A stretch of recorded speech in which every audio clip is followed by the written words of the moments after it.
Hello, welcome to Men in Balance. With me today is a special guest from a long time ago, Ted Arrington, retired professor from the University of North Carolina at Charlotte in political science, now living in Albuquerque. And as I asked you earlier, did you get the wrong bus or how'd you wind up in Albuquerque?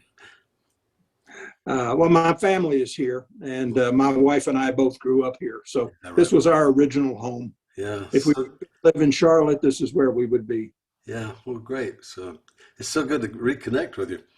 Um, if we can start by, I'm going to tell you a little story and let you react to it. And it takes a little while, but I think it sort of illustrates some of the stuff I want to talk about.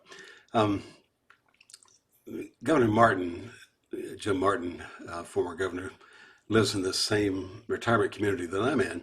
I had dinner with him one night, maybe about a year ago, and he said that politics were so bad that the two sides can't talk to each other anymore. And I said, I hadn't heard that. So I published that in my newsletter, and a person responded to it who is a former elected official in Charlotte. And he said, Jerry, that's right. The two sides can't talk to each other. He's a pretty much arch conservative. And I said, well, look, you and I have known each other for 40 years. How about if you and I try it? So we set up a phone call, 90-minute phone call. And 87 minutes of that phone call, he was telling me how bad Democrats were. And so at the end of it, I said, hey, listen, I got to get a couple of questions in here. I've got a grandson who's gay. What do I do about that? And he said, well, you need to talk him out of it. And I said, really? He said, yeah, everybody knows that being gay is a feeling and you can change your feelings. So I said, well, wait a minute. I said, you're a Davidson graduate, right? And he said, yep. I said, if I put you back in a biology class at Davidson College and the professor says it's not about feelings, it's about science, would you agree with him? And he said, nope. And so I just felt at that moment like there are so many people that I can no longer talk to because they have these positions that I can't understand. And not that I'm right or they're wrong, but I just can't understand them. So maybe you can start by helping me with that. Okay. Well, the research on this is fairly clear that historically people identified with a particular political party for any number of reasons, usually having to do with with what their parents thought. And if you ask them whether they liked their party, they would say, yes, I like my party. And if you asked them whether they liked the other party, they were likely to say, yeah, that other party's okay. But I like my party. What has happened, unfortunately, is that that's been reversed. Now people say, I don't particularly care for my party, but I really hate that other party. And what's happened is that over a long period of time, politicians have learned that they can make better allies by downgrading the other party than by boosting their own. And you may remember that in this last election, the Republican Party decided not to have a platform, not to say what they stand for at all, because their platform, their whole campaign was essentially Democrats are bad people. That's what it's all about. And if that's what our leaders are saying, the public is going to respond to that. And so I think that it's not the people have decided to hate and dismiss whatever others say. It is that the politicians have told them that's the way they should behave, and that's what they've done.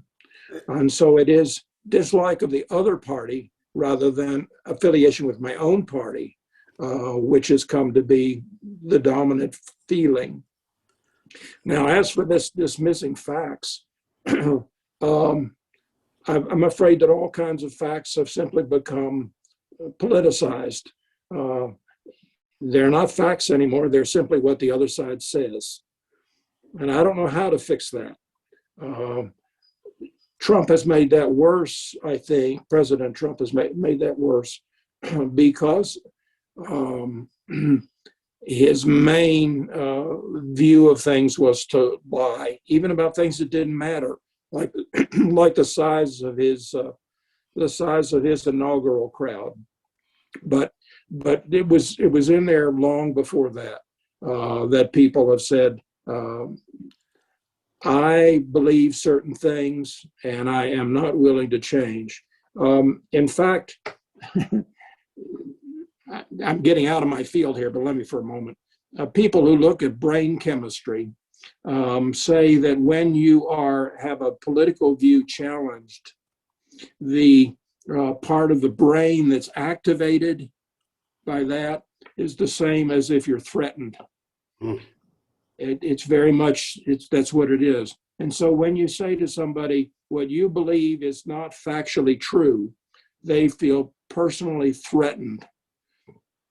That's what happens. And there simply isn't any middle ground if all facts are political. And that seems to be the way people look at it now. All facts are political. So I was surprised in this same conversation that this person kept referring to Democrats as elitists. And I'm saying, what about Democrats are elitists? I don't get that.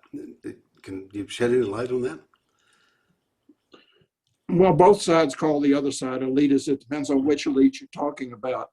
The Democrats like to talk about the 1%, the billionaires and so forth, although it turns out a lot of them are Democrats, but that's another story. So it's a matter of what elitist that you're talking about, because everybody, I mean, we think of ourselves as a democratic nation, and we think of ourselves as being supportive of that democratic ethos, that democratic way of doing. And so people who disagree with us must be elites that are trying to subvert the will of the people. And so, I mean, both parties do that. And so the other side are elitists and we're the people. That's the way it goes. If that begins to change, well, I'm not going anywhere right now, but that's what I see is that's the thing on that. Well, I've got to say, I do miss the days back when you and I first worked together, when you can actually talk to the other side, you can negotiate mm-hmm. with the other side, mm-hmm. friendly. Mm-hmm. Your first comment from somebody wasn't about their political affiliation. It was about, the friendship or whatever you had going between you. But that seems to have gone by the board. Yeah, I think that's right. Perhaps politics itself is just too prominent. Maybe President Biden, by his more laid back approach on things, not being quite so confrontational as President Trump was, maybe we can begin to see that politics is not the most important part of daily life. It just isn't. It's part of our life. It's an important part. But other things, family, profession, so forth, are much more important than politics. I'll have to tell you, I disagree with many views of my family, but I love them very much. My niece-in-law, if you will, says this: if somebody says something in the family and you disagree with, the first thing you say is, "Arr, I'm a pirate," kind of to give it a level, and then you can disagree with them. So you can still disagree and still be part of the family, but you're being, I'm being a pirate.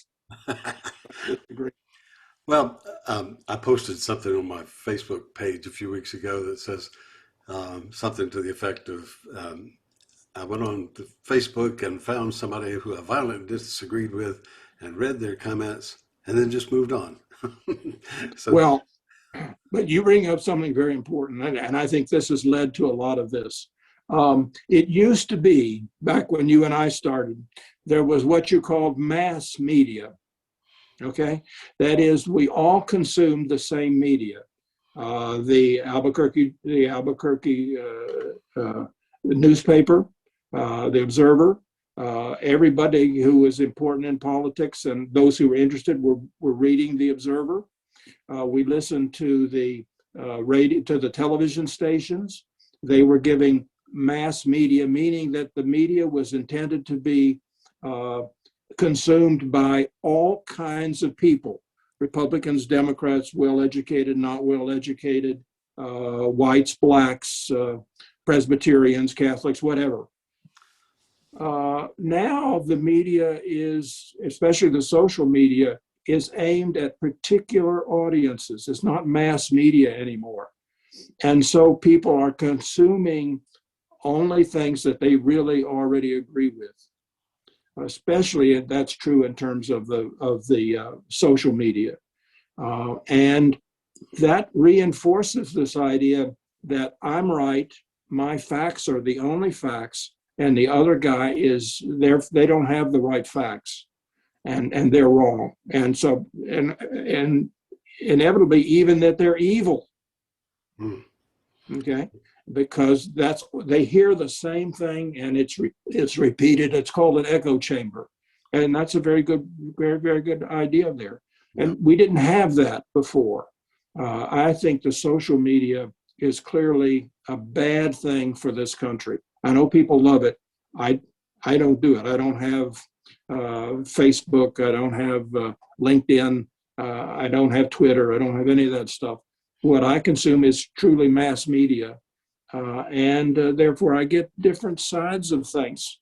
I was thinking today, Jerry, I was never an athlete.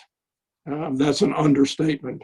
But I was thinking today that I do have sympathy for the young people who are missing out because the schools are closed and they can't participate in sports, football, basketball, track, whatever. I have to stretch myself to be in their shoes and to see what they are losing, because for me that would not have been a loss when I was in high school or college. It wouldn't have lost anything. Yeah. But for them, they're losing an important part of their life, and so I can be sympathetic for their plight. I think that's what we all need to do, is to look at the other person and say, we need to be sympathetic to their situation and try to understand where they're coming from. And that would be the case for your friend who has the relative who's gay. He needs to be able to put himself in that person's shoes and try to see how they are faring and what they need. That brings me back to the first days after President Trump was elected, and Kellyanne Conway came out and said there are alternative facts, and of course that was controversial at the time because a lot of us hadn't heard that language, but that's pretty commonplace with folks who believe what they believe, and then I got to ask myself, well, where does that lead? If you have alternative facts, that leads you, like you said, to a certain isolation and believing only what you read and reading only what you believe. And then where does that lead in terms of democratic discourse? Well, there is not much discourse. Of course, the idea of democratic discourse has always been slightly overstated. What we learned by looking at campaigns over many years is that each side didn't have their own facts, but they had their own issues. And so Republicans would emphasize one particular set of issues, and the Democrats might concede that they had a point there, but they would be emphasizing a different set of issues. So if you will, they're talking past each other rather than really engaging in dialogue. But there would be some dialogue because government has to function. Here's what I think is part of the problem. It's not all the problem at all, because the Democrats are part of the problem also. But part of the problem is that starting with really somewhat with Barry Goldwater, and I was a Goldwater person, but then increasingly so under Reagan, the Republican position became government is not the solution to our problems. Government is the problem. Now, that has become overwhelmingly the position of the Republican Party, the party that I worked in for 30 plus years. And the problem with that is that there is no way to compromise that between the position that the Democrats have, which is often that we need more government. You can't compromise with nothing. If the Republicans don't want government to function, then there isn't any way to compromise on that. You see? Mm-hmm. Because they don't want it to work. So it's not just except in military terms. Yeah, it's not just about compromising on budget dollars. It's about a whole philosophy, right? Yeah, but the problem is the Democrats are compromising with themselves because the Republicans are saying, they don't always believe this, but they're saying they want government to be small enough that you could drown it in the bathtub. Yeah. Okay, and if that's your position, then the other side is really debating with itself. How much can we get out of these people who don't want anything to work? And President Trump, to his own, in part, he deserves his own defeat because he staffed the government with people who didn't want government to work. And when COVID hit, all of a sudden people wanted government to work. And he didn't have people in place to make it work. Now he did one really good thing, and that was the pushing the COVID shots thing. He did that, and he did that very well. But he didn't make any preparations really for how to distribute the vaccine. Yeah. So that was half the job well done. Yeah. But overall in the government, you saw a lot of incompetence. And so I think that accounted for part of his defeat.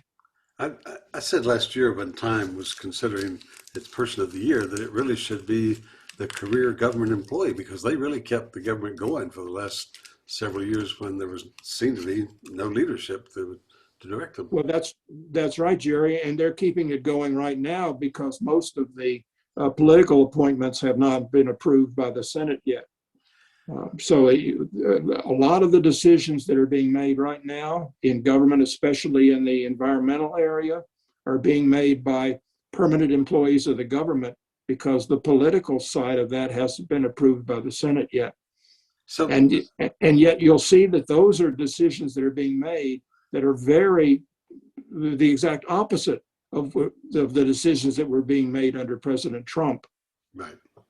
So, I mean, everybody seems to agree that Trump tapped into a feeling that was out there that had not been openly expressed, but that was very popular. And as a result, he was able to generate a lot of interest in that position.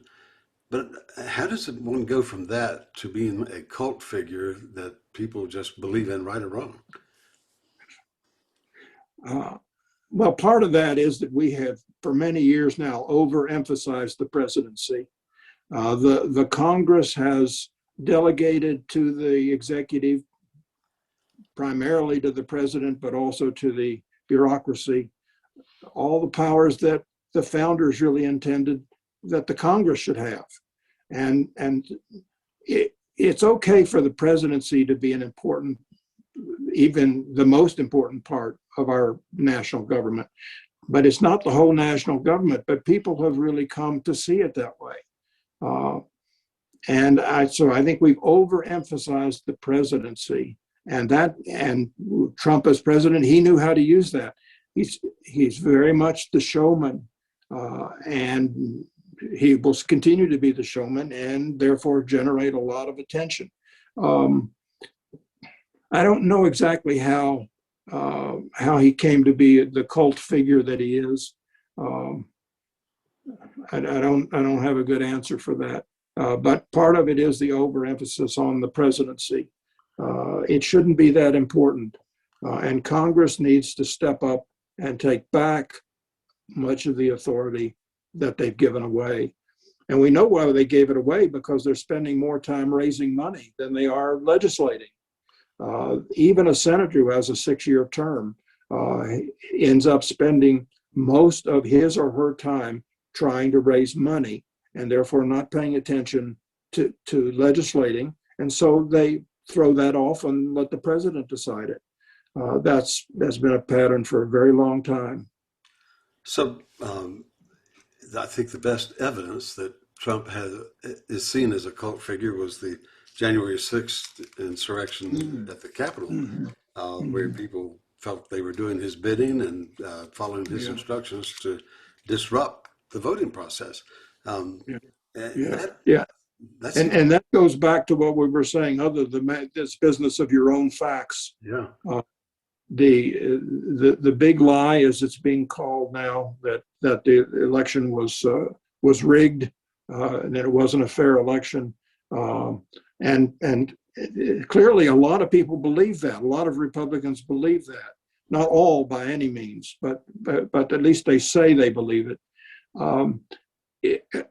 Here's a take on that, which I think people should keep in mind. When somebody says that there is no evidence that there was massive fraud in the election, that's true, but it is not the most important argument. The most important argument is not that there was no fraud, but that there is abundant evidence that it was fair and absolutely clearly fair. And here's how we know that. The 2020 election was not our first rodeo, folks. We've been holding elections in this country for 300 years, okay? And since about the beginning of the 20th century, all of the states have been engaged in perfecting a system of elections in which we know that they're transparently fair and honest. And how do we do that? We put Republicans and Democrats together to run the system. And I know that because I spent 12 years on the Charlotte-Mecklenburg Board of Elections, 6 years as chair and 6 years as the minority Republican member. And what were we doing there? We were Republicans and Democrats watching each other to work together to make sure that the election was transparently fair and honest, and that if there was any fraud, it would be detected. That's the case in all the 50 states and in the District of Columbia, and if anything, in many of the states, for example, Arizona and Georgia, the person at the very top of the system was a Republican, being watched every day by people appointed by the Democrats. That's how we know that the system was fair, transparently honest. It's not that there was no evidence. It is that there is evidence that it was fair. That's very different. And it was Republicans who were telling us. One of the things that I found interesting as this was going on, Jerry, and this says something about my Republican brothers. The Republicans who were arguing, as Trump was, that it was fraudulent were people who had no say in the system. They were people like congressmen and some senators and the president himself who had no role in the process.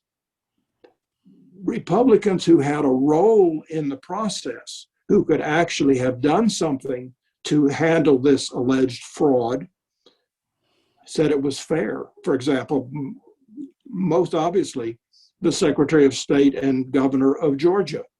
because they were in a position to do something if there was fraud, and they knew that there was no fraud. And so it was merely a matter of playing up to President Trump's ego. If you had no role, if you couldn't do anything, then you could say it was fraudulent.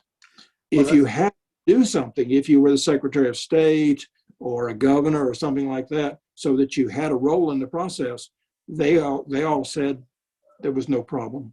so that's the thing that bothers me. I mean, we have a half-hour recording of Trump talking to officials in Georgia trying to change the vote, and so it's clear that's vote manipulation, tampering. And yet, what I hear is that there's almost no punishment coming for that. And secondly, I would like to ask you, in that kind of environment, isn't that a serious threat to democracy? I mean, how do we fix that? Yes, it is a serious threat. It is important that elections be fair and transparently and clearly without fraud, or if there is fraud, that you catch it. But the public needs to know that. The public needs to have confidence in the system. In fact, one of the ironies of this, Jerry, is that Trump lost Georgia and Arizona too by a very small margin. That margin may have been created by Trump's telling people that the system was fraudulent before the election and depressing his own turnout. Hmm. And depressing it in January when 2 Democrats were elected to the Senate from Georgia. But it is important that the public have confidence in the system. That is critically important. As for the legal things, whether there'll be any penalty for what President Trump did, that's a legal question being sorted out. Certainly, it is against the law to encourage people directly to riot or to try to disrupt the normal political process. Whether he would be held to account for that in the courts or not, I don't know. I don't have any way to know. Whether he'll be held to account for what he did in Georgia, I don't know. That those things are always very difficult to prove. Any white collar kind of crime, and these are white collar crimes, if you will, are difficult to prove. We'll have to see. They at this point arrested, I think it's more than 250 people who rioted on the 6th of January. And they will be prosecuted maybe for minor crimes like trespassing, maybe for more serious things. We'll have to see about that. The president's legal problems also involve, of course, his businesses, and that's going to be playing out for years. So if you think President Trump is going away, folks, he's going to be in the media, in courts and so forth for a very, very long time. Whether he will ever be found guilty of anything criminal or whether he'll go to jail, who knows? Yeah. One thing is clear, and I think Biden has made this very clear. President Biden is not going to be part of that process. Yeah. He knows better than that. He's distanced himself. The state, his attorney general may or may not be involved or may have a special prosecutor or whatever. But Biden is going to go forward. He's going to ignore Trump, and he's not going to be part of that process. And that is good. Yeah. Oh, by the way, I did want to say something. It's clear President Biden is not going to be a cult figure. Yeah, he's too low key. And I think that's a good thing. Yeah, we need a little peace and quiet for a change. Yeah, So I want to talk to you about strategy for the two parties. There was a time, not maybe a decade or so ago, when the Republicans had a great strategy. They were doing grassroots stuff down at the local level. They were getting Republicans elected at school boards and councils and county commissioners and all that, and working their way up to taking the White House. And that strategy worked. Now, the only strategy I can see that is visible is voter suppression. Is that a working strategy? Is that a workable strategy? Well, when you control most of the levers of power, as they did in the last 4 years mainly, that is, they had the state legislatures pretty much sewed up, and most of the governors too. You get complacent. That's both parties do that. They do. They get complacent, and so they're going to just keep on doing what they've been doing. There are two strategies, though, Jerry. One is voter suppression, and the other is gerrymandering. Those are the two that, and they go together quite nicely. Both are anti-democratic, but both have a long history in our country, and so they're not unusual. They may be unfortunate, but they're not unusual. But those two go together. This should be a reapportionment year, and so we would see if the gerrymandering, the extent of the gerrymandering at the end of this year. But it may be delayed because, again, the census was handled incompetently. That's not totally the fault of the Trump administration. It's partly that COVID put up very strong barriers against completing the census. But it's also the case that the Trump administration was incompetent in carrying it out. And so it's not clear when we're going to get the data to do redistricting. It may all be delayed, but eventually there'll have to be redistricting, and then we'll see the extent to which gerrymandering occurs in North Carolina, among other places, because remember that the governor has no role in the redistricting process in North Carolina, unlike other states where the governor does have a role. As for voter suppression, we're seeing a lot of action at the state legislative level in many states, but there is also resistance to that, and not just from Democrats. Many of the things that some Republicans are proposing to undo are things that are in fact very popular among Republicans, and in many cases, for example, in Georgia, were originally instituted by Republican legislatures. Early voting, for example. I'm not a great advocate for early voting, but that train has left the station. The voters love it. And so that's not going to be seriously changed. Voters like absentee voting, and they don't like telling people I can't absentee vote because I'm sick or because I'm going to visit my mother. They like to just be able to apply for it. So there is some resistance to the efforts to restrict voting, which we're seeing. If some of these efforts, as they have in North Carolina, appear to be aimed mostly at minority voters, then the U.S. Justice Department will again get involved in challenging some of those in court. And then we'll have to see how the Supreme Court responds. The Supreme Court now, of course, is 6-3 Republican, but that doesn't necessarily mean that they won't back the Justice Department in challenging at least some of the efforts to restrict the vote, which appear to have a greater impact on blacks than on whites. Yeah. So there's a lot of disagreement within the Republican Party as to the future direction of the party, and Trump is having a big say in that, it appears. And in fact, I would say if he pulled out, he could start a party of his own and probably take half the Republican Party with him. And give all the elections to the Democrats. Yeah, yeah. So, yeah. But what is the future of this movement he started? I mean, is this a lasting thing, or is this a fluke on the timeline of history? I couldn't help but laugh at hearing Mitch McConnell scathingly talk about Trump right after he had voted to acquit him, and I mean this is mad making.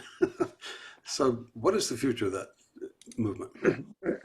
This is my truth, and just take it for what it's worth. The Republican Party would be better off in the long term without Trump. If they could sideline Trump in some way, for example, forbid him from running for re-election, that would be better for Republicans, in my view, because this cult status will not win elections. As a former senator from Missouri said the other day, and I think he hit it right on, you can't sustain a Republican Party in which a third of the people really strongly like your party. Okay, Yeah. and that's the situation. Yeah. About a third of the public sees Trump as this cult figure. As he said when he was running, only I can fix it. And they think only he can fix it, the Trump party, if you will. No. But you can't build a party with a third of the people. And so the Republicans would be better off without him. And that's what Mitch McConnell knows.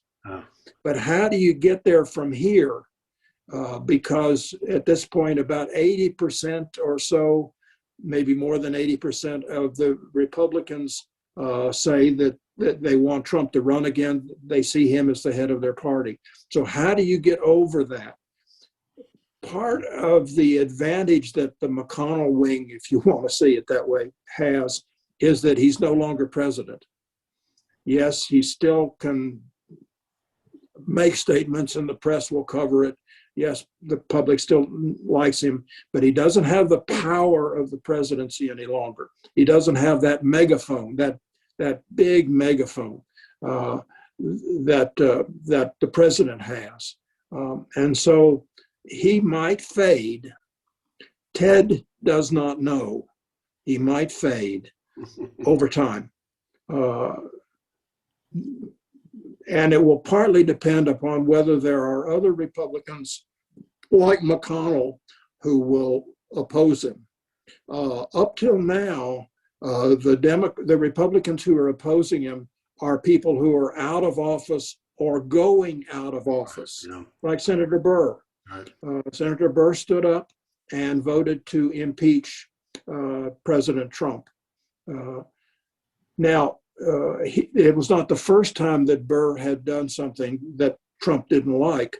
Remember that Burr, as the chairman of the Senate Intelligence Committee, helped to author a report which unequivocally said that the Republicans had interfered in the 2016 campaign to favor then candidate Trump. President Trump obviously didn't like that. And now Burr has voted to impeach him. Would Burr have done that if he were running for re-election? That's an interesting question. Yes. Maybe not. Right. Well, but that led to my next question, which was all of these Republicans seem to have been so intimidated and cowed by Trump and afraid to take any action that would meet with his wrath because they get primaried out of business. But is that how do you go forward if you still have that mindset? And in fact, as you said, maybe a third of the party wants another Trump to come and run for office.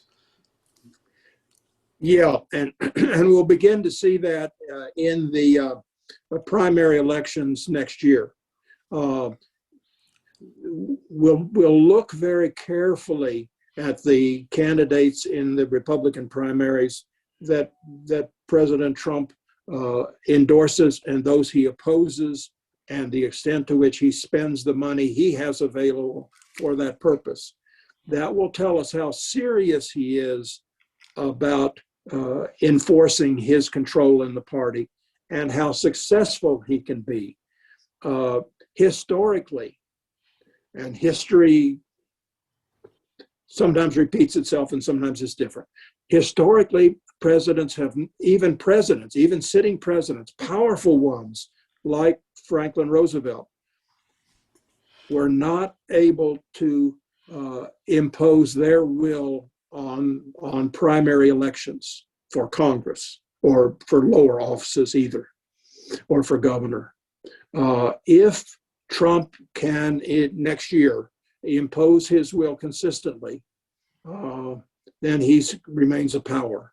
If, however, some of those people who have opposed him or continue to oppose him nevertheless get through the primary, then it will appear that President Trump is a paper tiger, and people will begin to ignore him and to oppose him. So So that's really the key, I think. yeah. Wow. Ted, you know, I could do this all day, but I don't think people would listen all day. They may have tuned out already. I love talking to you, and I think your insights are wonderful. I do need to say I'm a registered independent, have been, and I can make a case for either side, and I love to pick on either side's foibles, but it just seemed like from time to time one party gives you more to work with than the other. Anyway, Yeah. Ted Arrington, thank you so much for right. this. When I was in the Republican Party, my major opponents were other Republicans, not Democrats. Yeah. We could work together. Even very, very conservative Republicans could work together with me in the general election. But within the party, there was tremendous resentment and opposition to other people. Yeah. And once again, thanks for being with us. Ted Arrington, retired professor from the University of North Carolina at Charlotte. And I've really enjoyed the conversation. I'm Jerry Hancock from Men in Balance.